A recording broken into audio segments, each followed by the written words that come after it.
How you can backtest in MT5. So first thing first, let's open the MetaTrader 5 app, and now you can see there is settings option at the bottom right corner of this section. So let's tap on that settings icon, and now you can see there is a new account options on the screen. Just tap on it, and now you can see there is MetaTrader limited on the screen. So you need to select that option, and finally you need to tap on demo account.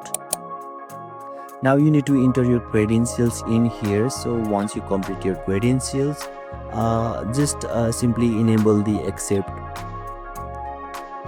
button, and you can also adjust your amount by tapping on deposit option. You can see it is 100,000 USD. So just tap on it and you can modify yourself.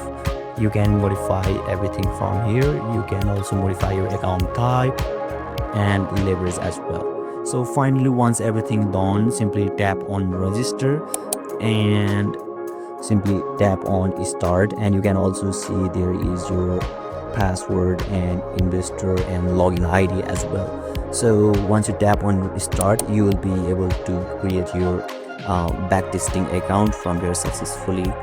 So basically this is how, and this is the process to backtest in MetaTrader 5. And if you still encounter any issue during this process, feel free to leave a comment and I'll be happy to assist you. Thank you for watching, and I'll see you next time.